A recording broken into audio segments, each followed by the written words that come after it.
Hello and welcome to Have You Tried Rolling Better, your source for Warhammer Underworlds battle reports. As you might have noticed, we've moved to a Thursday release schedule, and this week we've got an exciting horde-on-horde matchup of Briar Queen's Thorns versus Zarbag's Gitz. Another change to the show is we're separating out the Dech Tech into its own video. We're going to put a link right here for you to go watch that video, and it'll take you right back to here. When you're done, if you want to watch the Dech Tech. Otherwise, we're just going to get right into the match right now.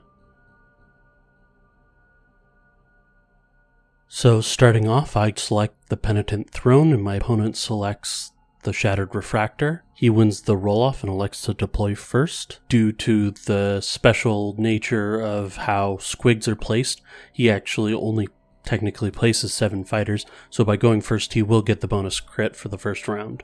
I place Varklov in the middle. You don't want him too far forwards where he can get killed early, but you want to still be able to potentially use him as he's a pretty solid fighter for the mid to late game once there's the scrum in the middle. The Briar Queen hangs back until I can use a ploy to teleport her into somewhere nasty, and then I put a wall of chain rasps up front. The main feature of Jordan's deployment is he puts Snurk in the back to protect him until he inspires. When Snurk is uninspired, he only has 1 dodge, whereas once he's inspired he has 3, so keeping him in the back where I can't easily get to him is very important.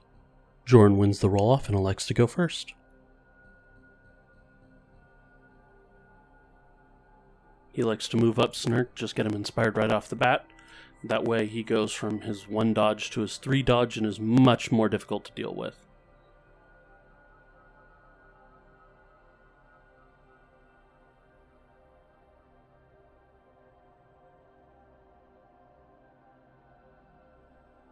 For my first activation, I Varklov push my chain rasps around, which allows me to get on 2 of the objectives with only 1 activation and get a solid front line of chain rasps altogether, which makes it hard for him to go in and attack without me getting at least a single support, and hopefully multiple of them inspired at once. For his sector activation, he charges in with his Squig Herder, and thankfully flubs the attack, which means I'm going to get at least 2 of my chain rasps flipped, just like I had planned.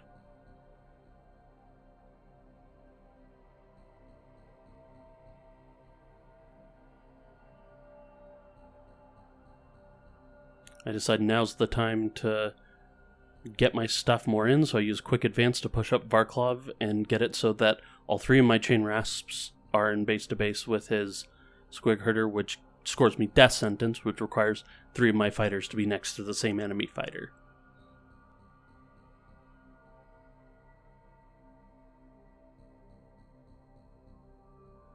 I then decide to use Hidden Paths to teleport the Briar Queen into the back corner to try and kill his net guy. And it scores Shortcut for my troubles. So without making a single attack, I'm 2 glory to none, which leaves me pretty happy. And starting up my activation, 4 of my fighters get inspired.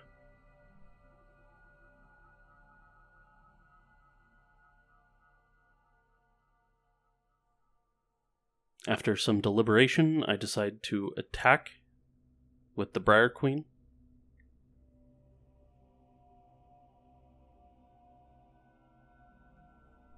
But ultimately am unsuccessful.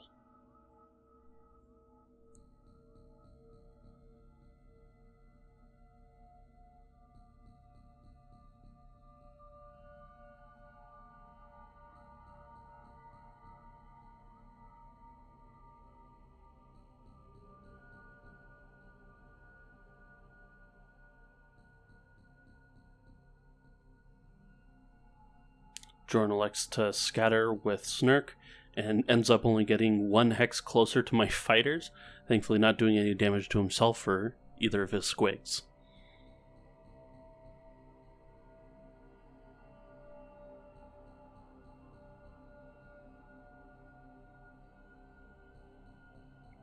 For my 3rd activation, I decide to give it another go with the Briar Queen. And this time I'm successful, but Jordan has martyred, so we both get a glory out of it.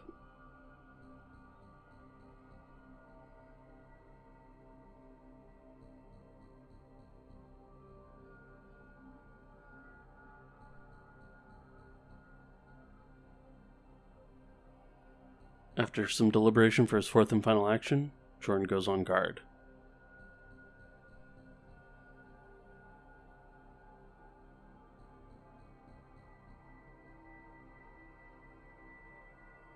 For my fourth activation, I charge a Chain Rasp onto his objective and go after one of his squigs. Originally, I thought I could knock back into the lethal hex to finish him off, but then I remember that you have to knock back in the same direction you push, so I just deal 1 damage and send him 2 away. Jordan plays Center of Attention, which lets him get Snurk even further upfield.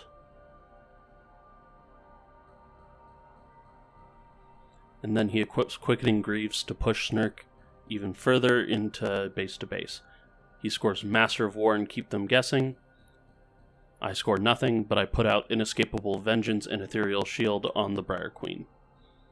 Jordan equips the Crown of Avarice to Snurk along with Deathly Fortitude, which is really nasty because now that he's inspired, his random spinning mechanic doesn't rely on his speed stat, so losing speed from Deathly Fortitude isn't meaningful at all.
At this point, I'm in a bit of a pickle because I'm threatened by Snurk himself.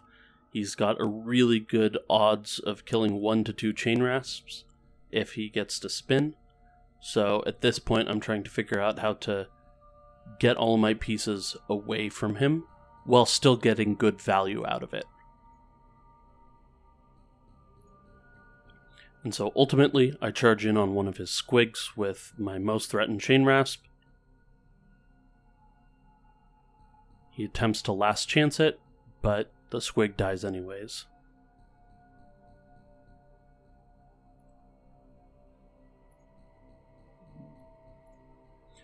I followed this up by playing Howling Vortex, which allows me to push all of his fighters in any direction and try and set up a more favorable situation to avoid Snurk. So I push his fighter into the lethal hex so I can finish him off, and then I spread things around in such a way that Snurk doesn't really have a bunch of great options and has a decent likelihood of taking damage if he tries to spin.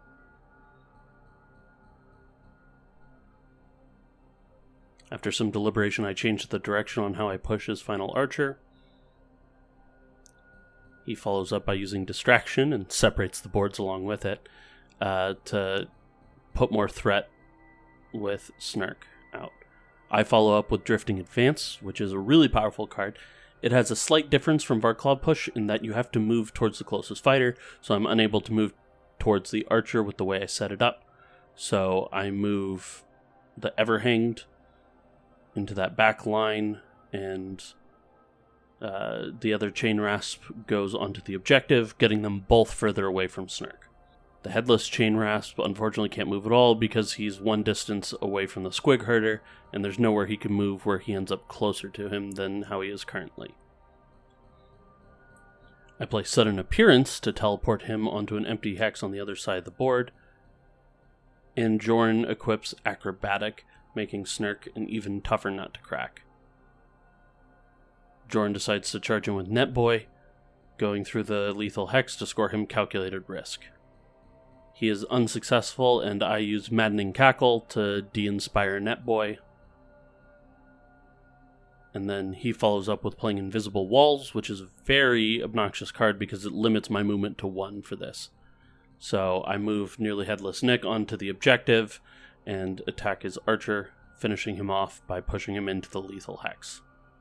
So at this point I'm feeling relatively comfortable. I'm up 6-5.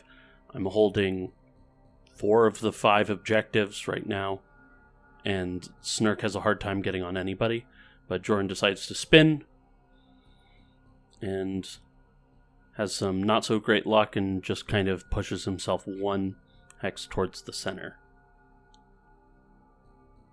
For my third action, I charge in with the Briar Queen onto the 5th objective, going after Zarbag himself. With some lucky dice, I take him out.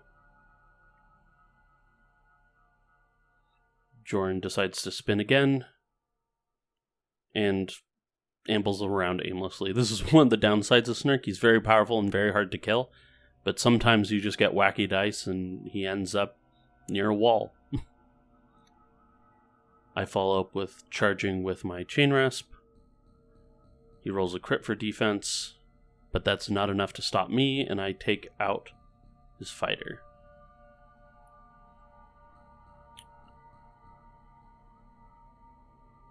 For his final activation, he attempts to attack with the squig. We tie, so he pushes me off the hex, which unfortunately stymies a lot of my objective play this round.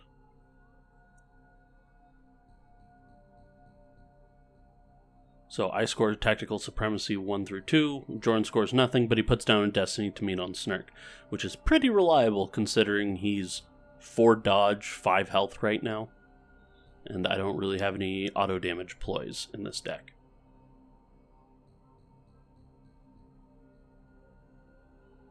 Rolling off for the final round.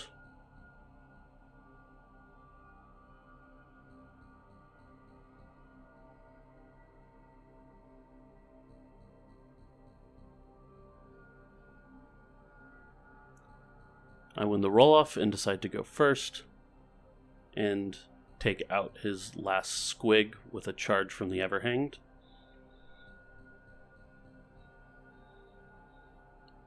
Jordan elects to spin and is able to hit my Chain Rasp but not finish him off.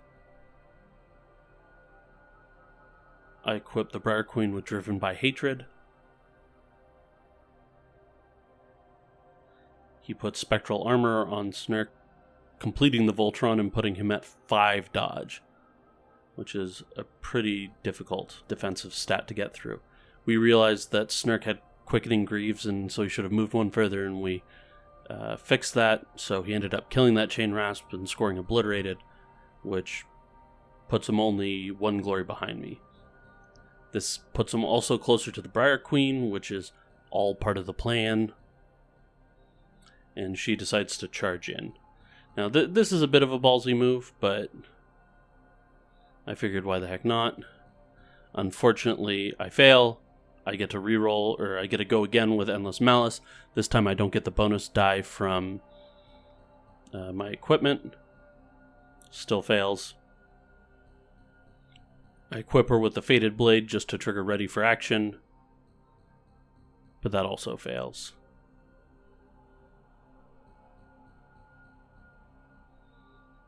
In retrospect, I think I should have used the Ready for Action to just walk back onto that objective.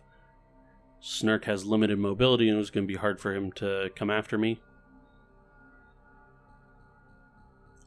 Jordan decides to spin again, and with a truly abysmal roll, he ends up in no man's land.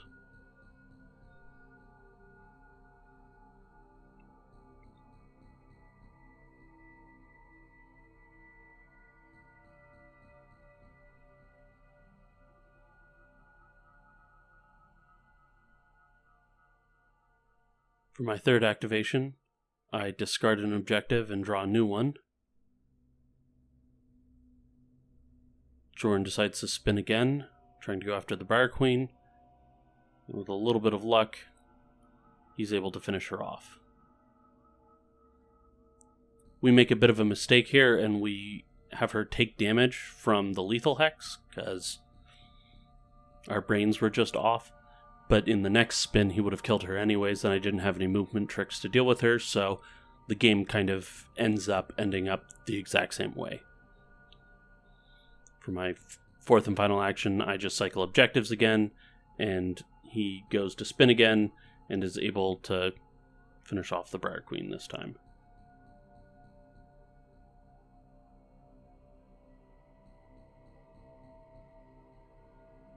He shadowed steps Snurk into the middle to score shortcut, and I just equip for equipping's sake because we've already played enough equipment to score escalation.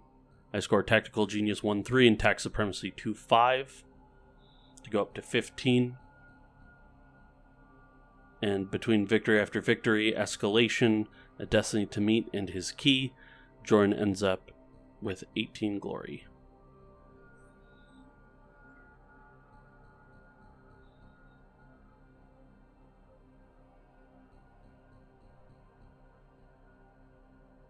And with that, we move on to Game 2.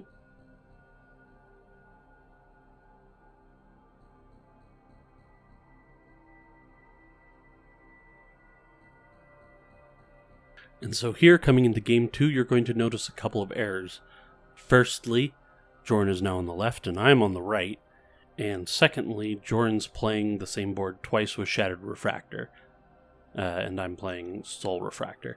This is due to technical issues. We had to record on the second day, and we honestly didn't remember what happened in Game 1, so we didn't double check the boards beforehand, and we also switched sides. Because apparently I can't tell the difference between left and right. Jorn wins the roll-off and elects to deploy first again. And I deploy in a very similar manner with the Briar Queen in back. The Chain Rasps in front with the Everhanged leading.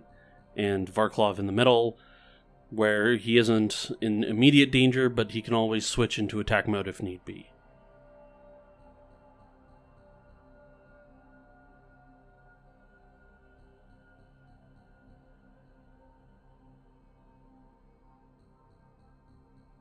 Jorn wins the roll-off again and decides to open with going on guard.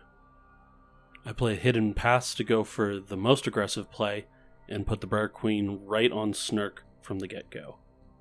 Jorn responds with Center of Attention, which allows him to pull the Briar Queen into a spot where she'll have double support against her attacks, and I follow up with Drifting Advance to move up all my pieces. Jorn limits that play with a distraction, pushing the Everhang back so he doesn't flip. I score Deathly Clutches as 2 or more of my fighters inspired at the start of my turn, and I decide to go for it. 3 dice Fury versus 1 dice Dodge double support. It's not the greatest, it's not the worst either. And with a move token on her, I can't really get her away either. So I've kind of just got to risk it on that. Unfortunately, it doesn't pay off. Jorn decides to attack with Snurk. He does have an attack. It very rarely gets to go off. It's 1 die, 3 damage, and he hits. So things are going from bad to worse real quick. Briar Queen's on 1 health next to an inspired Snurk. And I don't really have much I can do to save her.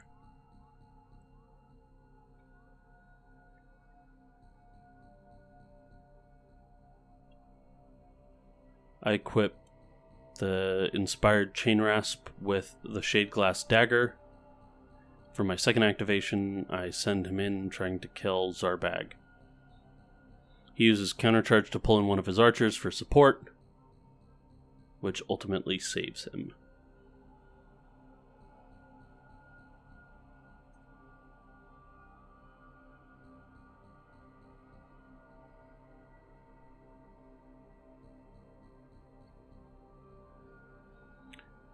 For his third activation, Jorn decides to spin and finishes off the Briar Queen,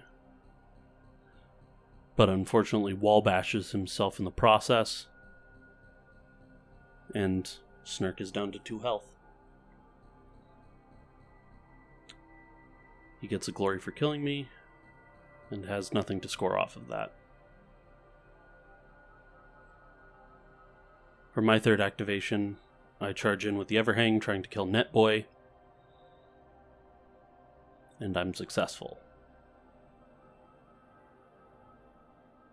I follow up by equipping him with Face of Death, which is a really obnoxious card when it works.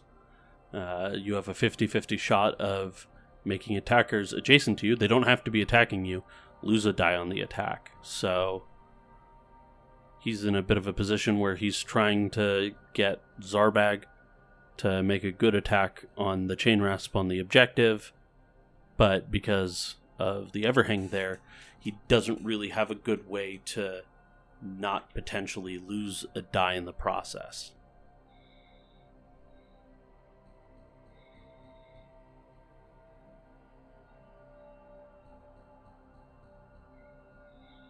After some deliberation, he decides to go for it anyways.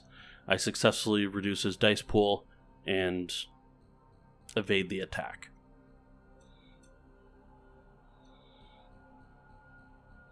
He equips a Destiny to Meet, and then for my final activation, I Varklov push all my pieces around and get a fighter on every single objective again, which is quite handy.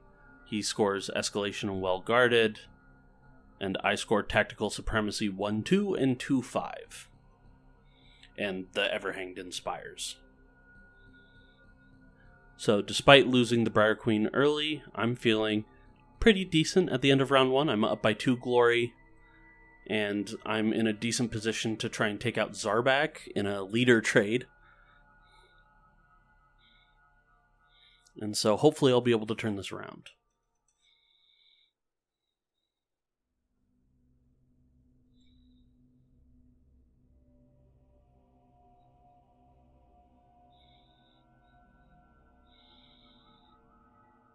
Jorn wins the roll-off, unfortunately, and goes on guard with Zarbag, and follows up by putting Deathly Fortitude on Snurk. I equip Ethereal Shield to the Everhanged.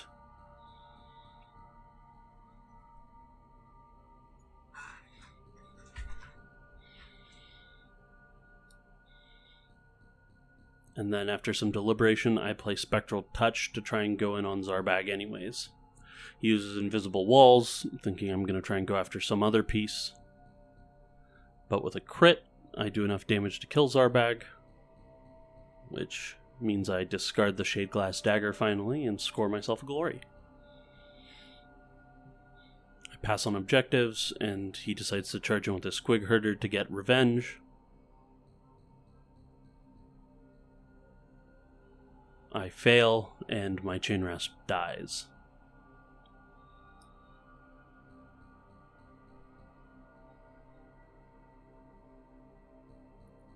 I attack with the Everhanged and fail.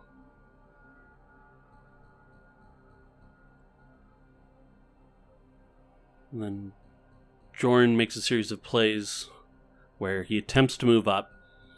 Then he decides to try and Fenway Crystal to score Shortcut, but then he realizes that that doesn't work, and so he ends up just moving his Squig to where he would have been anyways.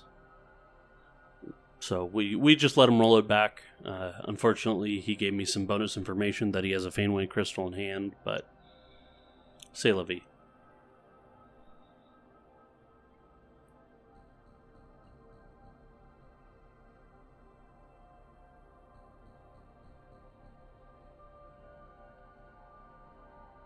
For my third activation, I draw a power card.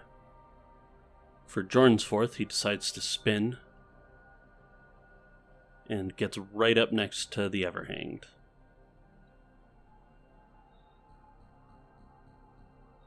After some deliberation, I just decide to take a random pot shot at Snurk. Doesn't really get me anywhere, unfortunately.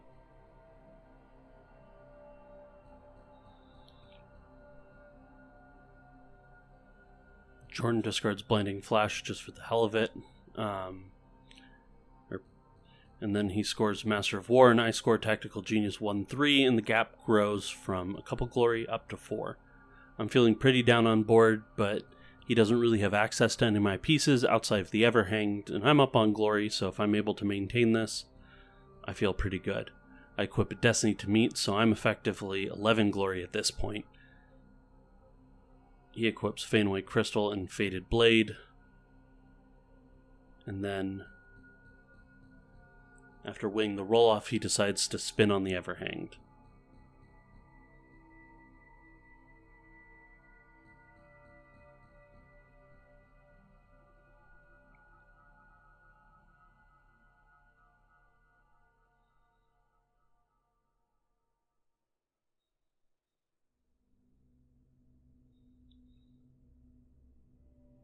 And after some deliberation on how exactly he can push around the Everhanged, we come to the conclusion that he can only do 2 damage to the Everhanged, so he'll be left on 1, and so it's just kind of a question of where does he want him to ultimately end up.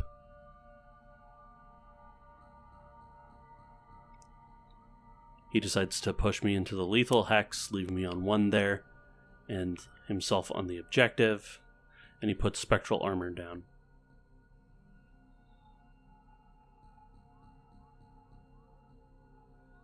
And here's where I compound my mistake from game 1. I equip Driven by Hatred onto the Everhanged, and plan to go in on Snark, try and finish him off.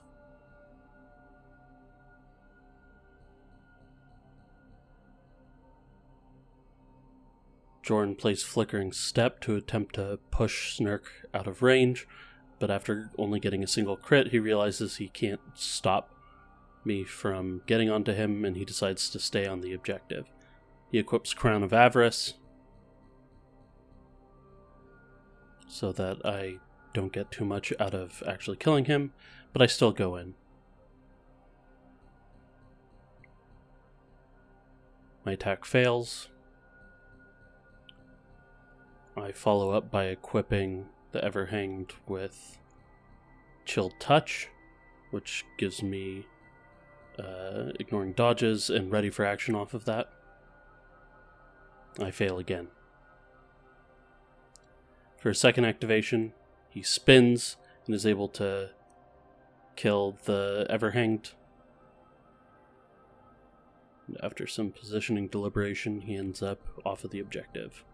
He follows up by playing Shadowed Step to teleport him into No Man's Land and scores Shortcut. And at this point, I'm feeling pretty scared. He has the ability to stop me from scoring my hold objective-based objective cards, and so I decide to send in Varklov for my second activation to, if not damage him, maybe at least push him away. Unfortunately, that fails, and he elects to spin towards my Chain Rasp holding Objective 1.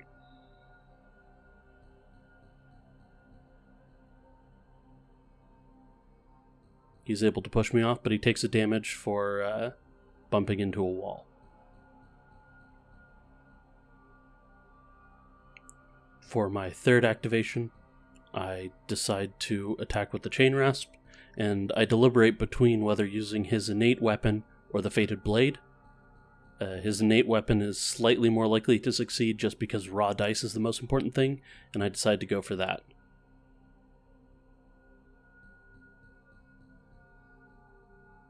Unfortunately, I tie and I don't succeed, so I don't get the full knockback, and so I just push him away 1, and he elects to spin again. Killing the Chain Rasp and bumping into a wall, this scores him obliterated. I move my Chain Rasp onto the Objective 1 just to score me some more objectives. I don't bother attacking because I can't even kill him even if I succeed. And I only score Tactical Supremacy 1-4, while he scores Master of War and Opening Gambit. In the end, my greed gets the better of me, and Jorn 2-0s me in this matchup, scoring 13 to my 12 in the game. Now, if I had gone for a different play with the Everhanged and tried to kill both of his squigs, or